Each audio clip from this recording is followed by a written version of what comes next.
It has to be a one-on-one fight. Like you against Sara Duterte? Kung pumanaw na ako, nagbigay po ako ng instruction na ilabas yung buong Cabral files. Leandro Liviste may habili na po sa kanyang mga staff na kung sakali ay pumanaw siya dahil sa kanyang mga delikadong mga pasabog ay di umano'y ilabas ng kanyang mga staff ang lahat ng Cabral files. Delikado ho talaga itong ginagawa ni Leandro Liviste. Lalo na ngayon, binanatan na po niya harap-harapan si Terry Ridon na mangyak-ngyak po ngayon sa mga mainstream media. Kaliwat ka ng interview, itong si Ridon, iyak ng iyak ang hinayupak.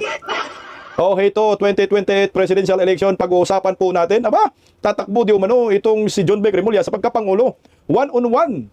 One-on-one daw sila ni Vice President Inday Sara sa 2028. Anak ng kamuti ka, John Vic. Anong nakain mo? Panis yata na spaghetti, no? Nakaraang taon pa. Luto ka ngayon ng bagong spaghetti kasi magpapasko na at mag-New Year niya. Wala, no match eh. Kasi nga, naon siya si Tambaloslos, kaya siya na ngayon nagrepresenta. Wala kasing pambato itong Marcos admin sa 2028. Malabo po sila makahanap ng pantapat kay Vice President Inday Sara. Kaya naman itong si John Vic. Ayan, one-on-one daw kayo, Day. Kaya pala, kaliwat ka ng paninira itong si John Vic Remulla. Ngayong hapon din po, nabago ang kanyang script. Hindi umubra si Madriaga, kaya ito ginamit si Tevis laban kay Vice President Inday Sara Duterte. Nak ng kagwang, no? Baka sasabihin na ninyo si Inday Sara terorista. Magpapasko na ho, ganyan pa rin kayo, 2 araw na lang, Pasko na. Magandang gabi po sa ating lahat. Palike po muna, pa-share, pa-subscribe. Pakipindot po ang inyong notification bell upang lagi po tayong updated sa ating mga video. Ano po ang nakain itong si John Vic Remulla? Bakit ay gusto niyang tumakbo sa pagkapangulo at banggain niya si Vice President Inday Sara Duterte? Ito po ay interview niya sa ENC. ABS-CBN. Pero bago po natin pag-usapan itong hamon niya kay Inday Sara na one-on-one daw sila sa 2028, pag-usapan po muna natin itong banata ni Liviste at ni Ridon at kanyang habilin sa kanyang mga staff. Alam niyo ho, sabi ko nga ho sa inyo, kung delikado si Cabral, ngayon mas delikado si Liviste. Parang binigyan po si Liviste ni Cabral ng matinding pasanin na hindi niya kinaya ang mga pasanin na iyan. Kaya ang resulta, gorgor to the max. Ngayon itong batang Liviste naman yung sumalo. Kaya sabi ko nga ho sa inyo, mapyang kalaban, sindikato, talagang delikado. Itong Cabral files na hindi nga po malabas-labas ng DPWH, ICI at saka Ombudsman. At may mga files na sila. Ang problema ngayon, mukhang ginigipit si Liviste ng Ombudsman. Parang meron yata utos ng Ombudsman na ilabas mo Liviste ang Cabral files lahat. Pero bago po natin pag-usapan yung kanyang habilin, mangiyak-ngiyak po si Ridon. Sa pasabog ni Liviste kagahapon, na di umano'y merong 150 million na insertions ang Saro Bicol Saro party list ni Ridon. Agad naman po itong itinanggi ng naturang kongresista at ang banat naman niya kay Liviste, touch move daw. Anong touch move? Anak ng kamuti talaga Ridon, oh. Sige nga ito, mangyak-ngyak, nagsumbong sa One News 5 si Ridon. Touch move ka na daw, Liviste. Pakinggan natin interview kay Ridon. Narito. Pero una sa lahat, super sinungaling. Oy! Congressman Liviste. Kasi sa dalawang programa, sa programa po sa News 5, kanina umaga, at sa kabilang istasyon, ang sabi niya, Congressman Terry Ridon, may 150 million road project insertion sa Pamplona at Pasacao, Camarines Sur. So kaya nga, una kong reaction doon, paano naman ako magkakaroon ng insertion? Kung hindi pa ako congressman, ngayong taon lang ako pumasok bilang kongresista muli. Hugas kamay ka. Ang bobo mo kasi. Hindi mo naintindihan yung paliwanag ni Liviste. Kaya ngayon, napaka-defensive mo. Ba't ka mangyak-yak kung wala kang kinalaman sa insertion? Taka na, ikaw ka kung saan-saan ka nagpa-interview eh. At kung ano-ano nang pinagsasabi mo. Napakasinungaling daw si Liviste. Lahat po ng interview na Ridon ngayong araw, ganyan yan po yung salita niya. Napakasinungaling ni Liviste, hindi nagbabago. Kahit sa ang interview, anak ng kamuti, no? Sino ba ang sinungaling? Si Liviste o si makakaliwang kongresistang itong si Ridon? Alam mo, Ridon, hindi ka pagkatiwalaan eh. Mahirap magtiwala sa kagaya mong budlat ang mata. Oo, promise. No? Mga ganyang mata. Kagaya ka, mata ni Sandro, ayan. Mata ni Bake, mata ni Ngiwim, at mata ni Lagdamio. Pari-pareho kayo, Ridon, na budlat ang mata. Kasama rin si Gadun. Gadun, Ridon. Medyo nalilito nga ako, Ridon, Gadun. Doon kayo! Kasama ka sa Ako Bicol Party List. Kahit hindi ikaw yung representante, nakaraan, kasapi kayo. Bakit ba nagiging representative ka ng, hindi pala ako Bicol, putang ina kasi mga taga Bicol, daming pinanggagawa mga party list, mga hinayupak, mangurakot lang. Ako, Saro, Bicol Party List. Mga hinayupak kayo. Mga kurakot talaga yung mga taga Bicol, hindi naman lahat, pero ito talaga eh. Saldico, Ridon, anak mga kamuti. Nasa Bicol lahat ng mga kurakot, tingnan mo. yung mga kalsada nila, mga ina, isus ko ginoo. Kalsada po ninyo dyan sa Bicol, nga walang kwenta. Sige nga, tuloy natin yung pag-iyak nyo. Eh, yung pong budget na pinag-uusapan po ito, Mm. whether it's a proposal, whether it's an insertion, an amendment, 2024 po binuo. Hindi Aha. po ako kongresista rito. Mm. So basically, ano yung pinagsasasabi ni Congressman Liriste, na ako daw po ay may 150 million insertion dito po sa Camarines Sur. So bigla siya umatras. Ang Uy. sabi niya ngayon, hindi. Di ko sa party list ang meron pong proyekto pong ito. Pero wala na touch move na yun kasi nagsinungaling na siya eh. Nang sabi niya, ako mismo daw po merong insertion na 150 million. Touch move. Di mo naintindihan yun, Ridon? Ang bubo mo. Ano naging touch move yun? Kasi nga, dinirect na po kasi ni Kong Liviste, na yung ako saro, putang ina nyo, mga Bicol Party List, ayan, basta Bicol Party List, saro, Party List. Inassume niya na ikaw, yung proyekto ng saro noong 2024, ay may responsibilidad ka na rin. Dahil ikaw po ngayon ang representative. Siyempre, kung ano pong kagaguhan ng inyong party list noon, may insertion kayo, amendments o pangungurakot, dali ka na. Dahil ikaw po yung representante ng saro. Oo, sinabi nga ho niya na ikaw. Kasi nga, oo na nga naman, ikaw naman po ngayon, yung representante ng saro party list. So, ano bakit posible kung wala ka rin ginalaman, anak ka ng kagawang, bakit ka nagiging representante? Siguro, second nominee ka ng kapanahunan na yon kasi ikaw naman na ngayon yung representante. So, may kinalaman ka pa rin. Huwag mong dayain yung sinabi ni Liviste dahil totoo po yun. So, ngayon, kamalas-malas mo ngayon Ridon, dahil si Liviste ay magsusumiti ng, meron siyang resolusyon na paiimbestigahan ka, patay kang buwang ka. Magtago ka ng hinayupa ka. Ito, magkakaroon po ng investigasyon. Meron pong resolusyon ito. Budget insertion ng Bicol Saro Party List paiimbestigahan sa Kamara. Gumawa ko kasi ng resolusyon itong si Liviste na ang layunin ay mag-imbestiga sa 150 million na insertion ni Ridon. Iyak ka ngayon. Ang sabi po dito ni teka lang. Liviste, ito yun. Sige, alisin natin to. Ito palitan natin to. Ayan. Okay. Papaimbestigahan umano niya itong 150 million na insertion ng Bicol Saro. Ayan, Bicol Saro pala. Ito ha. Liviste naghain ng resolusyon upang imbestigahan ang top contractor ng Kamsor at ang mga insertion ng Bicol Saro. Nananawagan ng pagbibitiw ni Ridon bilang chair ng komite upang bigyan daan ang investigasyon. Siya yung chairman ng komite ng good governance. Anak ng kagwang ka, Ridon. Naging chairman ka, kurakot ka naman, hinayupa ka. Ngayong araw, naghain si Batangas 1st District Representative Leandro Ligarda Liviste ng isang resolusyon upang imbestigahan ng Kamara ang mga DPWH projects ng Bicol Gold Rock Construction, GCI Construction at iba pang kumpanyang pagmamayari ni Steve at JJC. Ibasco, gayon din ang mga insertion ng Bicol Saro Party List at ang koneksyon ng mga ito sa mga kumpanyang Ibasco. Patay ka rin doon. Nanawagan din si Liviste kay Bicol Saro Party List Representative Terry Redon na magbitiw bilang chair ng House Committee of Public Accounts. Public Accounts pala, upang bigyan daan ang investigasyon. Utang ina, ba't ka nagiging chairman dyan sa committee na yan? Hinayupa ka! Turakot kang budlat kang mata mo, ano kang cookie ka. Magbitiw ka daw bilang isang committee chairman sa Public Accounts para bigyang daan ang investigasyon. Kasi nga, conflict of interest, siyang tatamaan dito.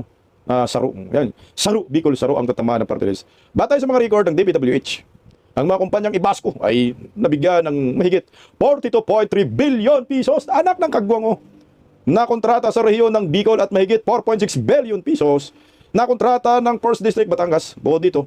Ayon sa presentasyon ng Senate Finance Committee, ang GCI Ibasco ang number 1 na kontratista para sa farm to market route ng Department of Agriculture noong 2024. Redon. Patay ka ngayon, Redon. Ayon kay Kong Liviste, ang GCI Bicol Gold Lock, ang tunay na top contractor ng DPWH sa aking distrito, sila rin ang top contractor sa lalawigan ni Kong Redon na Camarines Sur. Patay ka diya. At inulat na nagtayo ng ilan sa pinaka-overpriced at substandards na mga kalsada sa bansa. Anak ng kamuti, ang nipi siguro.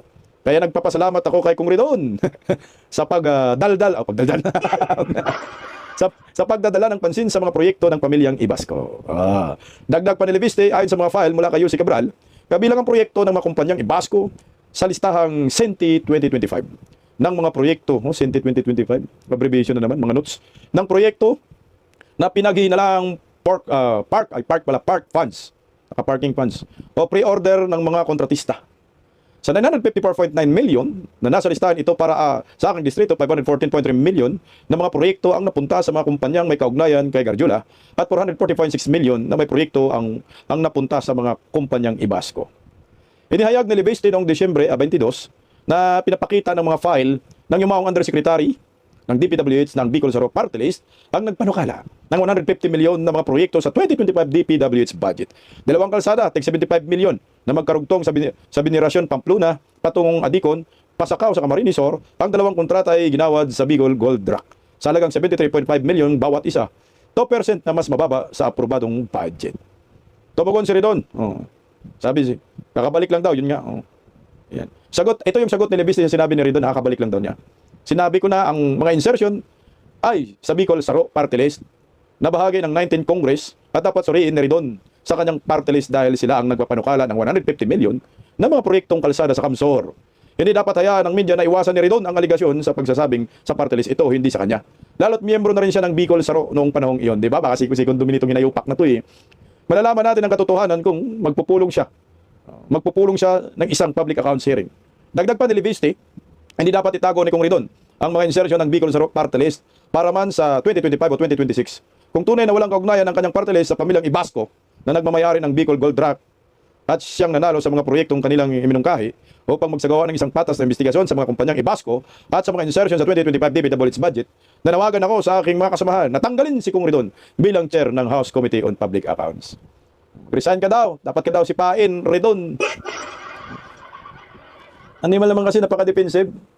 Hugas kamay ka. Pero ako Saro Party List, Bicol Saro Party List, kasama ka pa rin. Miyembro ka na dyan eh. At saka matagal ka nang nangunguya ako dyan sa party list na yan. Napaka-imposible, wala kang kinalaman. Itong Gold Rock Construction Company, ito yung imbestigahan. Baka kapatid na rin doon may-ari nito. Yari ka talaga rin doon. Anyway, medyo mahirap po talaga itong trabaho ni Kong Libeste, no? Dahil siya po yung binigyan ng mabigat na pasanin para isiwalat itong mga files ni Cabral. Tinaguri ang Cabral files. Mapanganib umano itong files na ito dahil napakadaming personalidad ang madadamay. At lahat po ng mga kongresista, senador, damay lahat. Kaya nakakatakot. Kaya nga sabi ni may habilin na. May habilin na po literal itong si Kong Libeste sa kanyang mga staff kung sakaling pumanaw na siya. Ano po yung habilin na yan? Bago po natin pag-usapan yung habilin, ito po ay naglabas na po ng resulta. Resulta ang gobyerno tungkol sa pagkamatay ni si Cabral. Basahin ko po muna yung resulta mga bisdak para updated po tayo, no? Ito po yung resulta ng autopsy result na po ito, no? Autopsy result ng ni Cabral. Inilabas na po ng gobyerno at magugulat po kayo. Ito po yung sinabi. The remains of Department of Public Works and Highways former Undersecretary Maria Catalina Cabral tested positive for an antidepressant medication. The Philippine National Police PNP said on Tuesday. Based on the initial toxicology report dated Monday, PNP Regional Forensic Unit, Cordillera has confirmed the presence of citalopram in specimens taken from Cabral's body. Ano ba yung citalopram? Okay, nag-research na ako konti para may ideya po tayo dito. Ano ba yung citalopram? Okay. Ang citalopram ay madalas na may brand name na Silixa. Ayan. Silixa ay isang uri ng gamot na tinatawag na antidepressant. Ito ay kabilang sa grupo ng mga gamot na selective serotonin. Basta yun. Ang pangunahing gamit ng citalopram ay para gamutin ang depression. Ayan. Panic attacks. Nakatulong ito upang mapabuti ang mood at pakiramdam ng isang tao.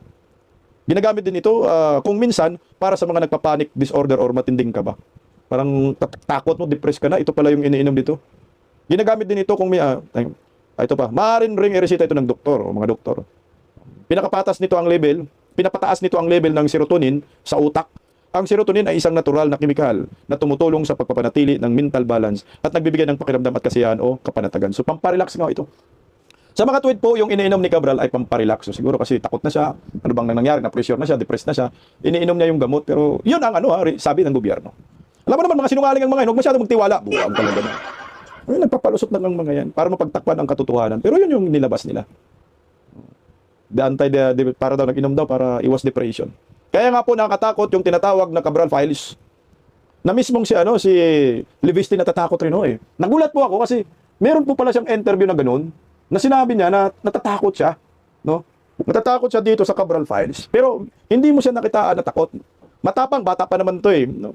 Dapat si Loren Legarda, alalayan mo yung anak mo.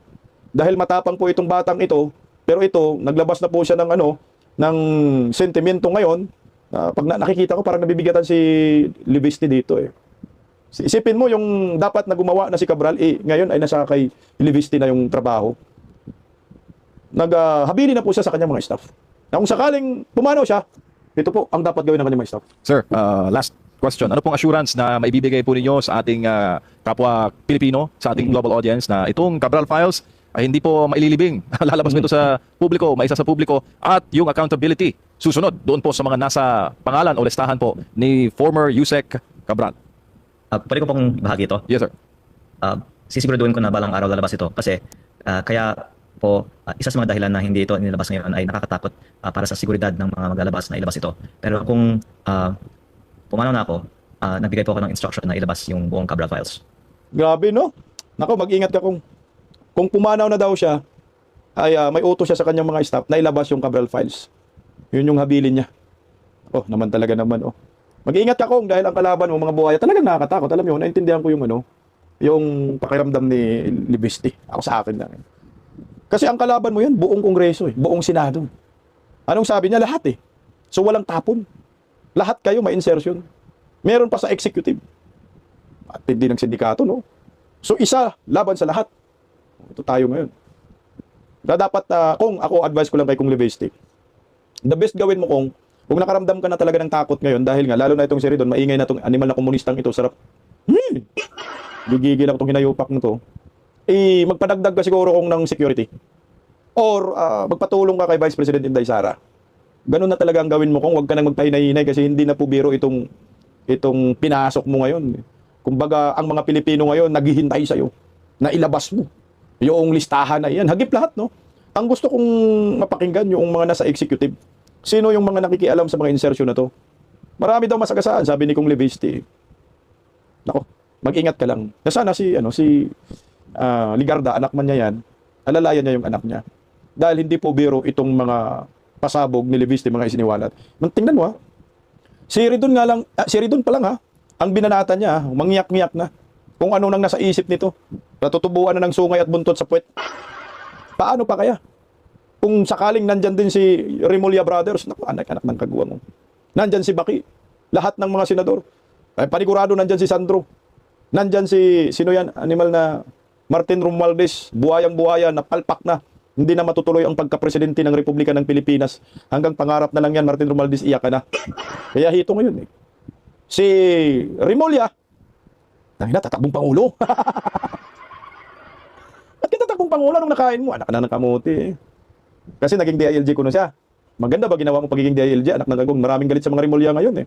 Alam niyo po ba yung mga Remulla brothers, si Buying, si Junvic, parang kalaban mo ba? Parang kapitbahay mo na hindi pa nagsasalita, parang gusto mo ng kutusan. Kasi mukha pa lang, nabubuwisit ka na eh. Tangina nun talaga. Lalo na si Buying, anak ng gamote. Daming galit dyan. Sa ginawa nila kay former President Duterte, Pastor Quiboloy, marami po silang sinasagasaan. General Bantag, yung kay Bantag talaga. Pastor Quiboloy, Tatay Digong, ngawawa naman. Pasko, unang Pasko niya na hindi sa Pilipinas, hindi kasama ang pamilya. Unang Pasko ni Tatay Digong na trinaydor ng mga Remulla, Marcoses dyan sa dahi. Tapos itong hinayupak, ang lakas pa ng amats, tatakbong Pangulo. Kaya pala, no? Sabay, kaliwat kanan ang paninira kay Vice President Inday Sara sa mga Duterte, itong magkapatid na to. Ang taas pala ng pangarap ng animal, no? Tingnan mo, naghamon pa, one-on-one daw. Nagulat nga ako sa interview. Sabi niya, one-on-one daw eh. One-on-one kayo ni Vice President Inday Sara Duterte? Kaya mo? Singiwiim nga hindi nga umubra yan eh. Nung 2021 presidential election eh. Si Inday Sara yung angat eh. Layo-layo ni Ngiwiim. Tapos ikaw, harap ka kay Inday Sara. Kahit sinong itapat, magsanib pero sa pa kayo ni Trillanes. Trillanes gawin mong vice-presidente. O di kaya ang gawin mong vice-presidente si Hontiveros. Tingnan po natin kung saan kayo pupulutin. Kasi ang nakikita ko talaga dito sa Sanib Versa eh. Dilawan, Pinklawan, Sanib Versa. So wala na si Lene Robredo sa 2028. Ay, kawawa ka naman si Linlin. Ito naman, deklara na ho ito, nagparamdam no. Hindi naman ho po pwedeng sabihin mo na hindi tatakbo. Siyempre, pag interview, kunyari, paayaw-ayaw. Pero ito na yung plano nila kasi yung plan A nila na si Tambaloslos gawing presidente, hindi umubra. Dahil nasira ang animal eh, no? Talagang sirang-sira si Tambaloslos, lalo na sa flood control. Yung mga PI pa nila, binanatan agad ni Tatay Digong. Tapos yung mga bycam, anak ng kagwang, puro blanco. Tapos flood control hanggang ngayon, hindi pa rin marisolba. Kahit tumakbo ka, John Vic, talo ka pa rin. Kaya pala double time ang kanilang paninira sa mga Duterte kasi ito pala yung balak nila. Manira ka na manira, baka sakaling may mananiwala sa kanila at magagalit ang mga tao sa mga Duterte, akala nila uubra, pero hindi na po kinagat ito ng taong bayan. No? Sabi nga ni Vice President Inday Sara, bilyon-bilyon na daw yung gastos ng mga animal sa paninira sa mga Duterte. Sobra pa siguro, baka trilyon pa. Ginawa nila kay Tatay Digong. Dinala sa ICC, tapos nagbabayad pa ngayon sila sa ICC buwan-buwan. Ilang milyon yan, bayad sa ICC. Sobra na, trilyon-trilyon. Ang masaklap yan, pera ng bayan yan, ginagamit nila. Hindi naman pera ho nila yan. So ngayon, yung lately, ginamit nila si Madriaga, hindi umubra, no? At napahiya pa ho sila dahil mantakin mo, yung may-ari ng eskwelahan, siya nagtuturo. Sabihin pa naman niyang PSG siya, anak ng kagwang PSG. Ikaw ay isang itong civilian. Sabihin mo pa naman ikaw nagtatag ng Vice President Security Group, anak ng kagwang, no? Ang galing mo, Madriaga. Nasabi ho nila si Madriaga daw ay bumisita, si Madriaga, si Vice President Inday Sara Duterte ay bumisita daw kay Madriaga. Di binanatan ni Inday Sara, sabi ni Inday Sara, kailanman hindi po ako bumisita dyan kay Madriaga. Pero ito na ibang script eh. Hindi kasi umubra si Madriaga, putang ina, magulat-gulat ka, ginamit si Tivis, anak ng kagwang. O ito, hindi daw si Madriaga ang binisita ni Inday Sara, si Tivis daw. Ang inamin, anong nangyari sa nayupak na to? O tingnan mo, black propaganda na naman. Secretary, binabanggit po ng abogado ni Madriaga na si VP Sara ay pumunta sa BJMP. Sa inyo po ba, napacheck nyo na po ba sa BJMP kung merong CCTV, merong visitation documents, kung pumunta ba talaga si VP Sara sa BJMP sa Camp Bagong Diwa? Pumunta siya ron, pero kinausap niya si Arnie Teves. Hindi si Madriaga. Si Arnie Teves? Si Arnie Teves ang usap. May CCTV po ng footage? I think so. May records yung warden pinakita. The warden was there present during the meeting. Wala naman daw pinag-usapan masyado kundi nagkumustahan lang. So, that's the extent of the report to me. That was October 19? Tama po ba? I think so, yes. Yes. Thank you very much po. Gago talaga. Nabago yung script, no? Akala ko ba si Madriaga ang binisita ni Inday Sara? So sinira nyo. Yung una yung script, inakapidabit pa naman yun, nakanotaryo. Si dun pa lang, basag na yung apidabit ni Madriaga. Putang ina, tapon nyo na, sunugin nyo na.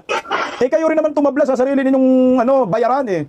Ang laki ng problema ninyo ngayon yan kasi binago mo, sinabi mo, hindi nyo pinanindigan na si Vice President Inday Sara ay bumisita kay Madriaga. Ngayon, nabago, ginawa ninyo kay Tivis na. So gawin ninyong terorista si Inday. Nagkumustahan? Anak, bakit yung kumustahan ni Inday Sara itong si Tivis? Ano naman, Junbik, nandiyan na naman kayo magkapatid na Rimulya, gumawa na naman kayo ng kwentong kababalaghan. Tangin na, magbago na kayo, Pasko na, gumagawa pa rin kayo ng kung ano-anong balita. Kasi gusto nilang masira si Inday Sara, pero hindi na uubra yan. Wala nang naniwala, napasok na kayo kay Madriaga. Ngayon si Tivis na naman. Eh putang ina, kung magsalita si Tivis, sabi ni Tivis, putang ina, hindi yan totoo, gawa-gawa ka lang, Junbik ka. Kasi alam ko, galit naman yung si Tivis dito kay sa mga Rimulya. O paano yun? Kasi anong kunik? Nabibisita si Inday Sara kay Tivis, for what? Ano ba sila ni Inday Sara? Partido ba sila? Hindi eh. Si Manny Pacquiao siguro, si Tivis, pwede pang masabi natin na bumisita si Manny Pacquiao. Kasi nga, si Manny Pacquiao at si Tivis, magkabaro man yan. Pero Inday Sara, ang inumin talaga tong si Tivis, si Tivis, si Rimulya. Double time ang inyong paninira, hindi pa rin po ninyo kayang tibagin si Inday Sara. So ngayon, lumalabas na may interest din pala itong si John Vic Rimulya na tatakbo bilang isang pangulo. Akala ko gobernador ka. So ngayon, wala na, nagbago na. So magiging pangulo ka na, anak ka ng kamuti, in your dreams. Ay, matindi, meron pang gimmick, 1-on-1 daw sila ni Inday. Kasi sabi niya 1-on-1. Ito, pakinggan natin, para maliwanagan tayo. Interview niya kay Karen De Villa. Now, my last question before we go, because we're on overtime almost. Already? Is, Okay.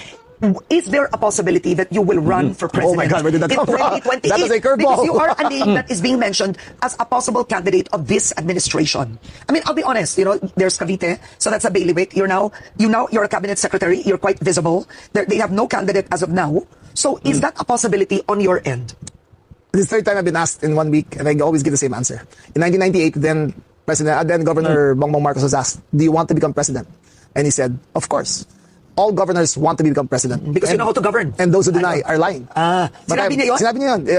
I think Channel 7 was one of the Okay, interview. okay. But I'm not governor, so that doesn't apply to me. So But you were governor. I was governor. Exactly. Yes. Butangin na mo. Pagkipot kayo na yupa ka. Kung hindi kumapit yung amo mong nakangiwi ang panga kay Inday Sara, hindi hanggang maging presidente, los nyo. Tingnan mo, nagpakipot pa siya, ha? Pakipot pa siya. Kunyari, hindi interesado. Lulo! Kayo pa, putangin na mga sakim kayo sa kapangyarihan, takin mo. Dalawa kayong Rimulya, nasa gobyerno ngayon. DILG, tapos DOJ pa yung isa, tapos naging ombudsman may kaso, lo nyo. Pareho lang kayo ni Ngiwi, mga sakim sa kapangyarihan. O, tingnan mo, interesado talaga siya eh. Oh. You were Tawag ko na governor yung ako. for 3 terms. Four. For Yes, in 4 Cavite. terms. Oh, Yes, I mean, yes. seriously. You were never congressman. Never. Oo, that the legislating is not your cup of tea. Not my cup of Oo, tea. mayor ka Buti na talaga lang. in governor. No, I was never governor. I was board member, vice governor, governor. Okay, all right. And mayor? I was never mayor. Never ka nag-mayor. No, So it's really provincial ang level. Yes. Okay, so are you open to running? It's a possibility. Okay, what No factors- conclusion yet, but At ang ina mo, pakikot ka pa. Matatakbo ka naman pala, walang conclusion, pero may posibilidad. Kasi nga walang pambato nga naman yung administrasyon. So ito yung parang ineritan siguro ni Bangag. So, sige, takbo kayo para malaman natin yung pagkatalo ninit mangyak-ngyak kayo. Wala namang bawal yan eh. Kung feeling mo maging presidente ka, subihit para malaman natin. Tingnan mo, one-on-one daw sila ni Inday. it's a possibility. Okay, but what are the factors that you would want to see before considering it? Well, number one, of course, is my wife, if she totally Okay, agrees so that's far.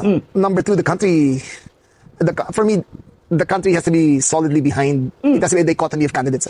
It has to be a one-on-one fight. It should not be a one-on-one? It should be. It should be. It should be. So like you against Sara Duterte? No. One-on-one kayo? Ninday Sara Duterte, sabay no? Kunyari ka ba, hindi mo kayanin si Inday Sara, one-on-one in your dreams. Sala ka naman sino kan one-on-one mo, si Buying. Di-deny ka pa na hindi si Inday Sara Duterte, los-los, oh. Whoever it is, not me. It can be Vince. It can be Vince. It can be anyone. Vince.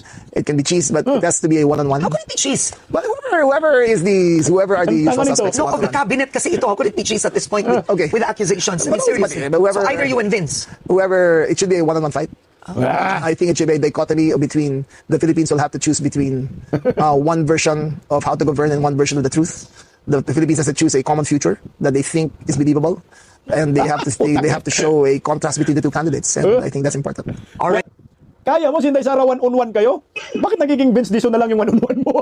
Sabi si Inday Sara, no. Tapos si Cisco Dero, lo mo. Wala, makakatikim kay Inday Sara, hindi mo kaya ng one-on-one. Sabihin na lang natin, pambato ka ni Bongbong. Meron kayong mga resources, may makinarya kayo, may pera kayo, so be it. Pero pag yung sinabi mong one-on-one, dalawa lang yung kandidato, nakukuha ko yung ano niya, punto dyan. Ha? One-on-one talaga daw, no? Para yung boto ng mga dilawan, pinklawan, komunistang grupo, magsolid sa kanya. So yun yung point niya dyan. Nakikita ko siya na yun ang gusto niya mangyari. Oo nga naman, pag one-on-one, Inday Sara at saka pinklawan, dilawan, mga komunistang grupo, magsanipwersa sila. So marami-rami na rin sila pag tinitingnan mo. Pero hindi pa rin yan pwedeng ismulin itong pagiging, ano ni Inday Sara, pagiging, ang tawag yun, well-known ba, no? Yung pagkasikat niya. Wala.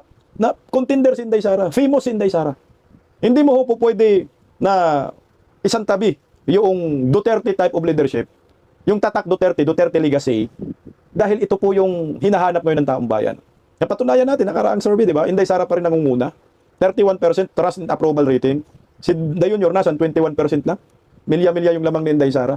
Lalo na ngayon, hindi maganda yung pagtakbo ng ekonomiya ng Pilipinas. Magre-reflect yan sa kandidato ng administrasyon. O sino bang ang tatayo na kandidato ng administrasyon? Si John Vic Rimulya. Nagdeklara na ng one-on-one sila ni Inday. Kakayanin kaya nila si Inday Sara na i-one-on-one? Malabo ho eh. Dadaan sila sa butas ng karayom dahil si Inday Sara mid na, kumbaga nakaipon na si Inday Sara. At maraming kumakampi kay Inday Sara ngayon. Hindi lang mga DDS, kundi pati yung mga hindi Duterte diehard supporters, legit nakuha talaga ni Inday Sara ang kanilang simpatiya. Dahil pinagtulungan si Inday Sara, babae pa, pero nakatayo pa rin at lumalaban pa si Inday. Kaya yung pangarap ninyo na one-on-one, ibaon nyo na lang po yan sa limot.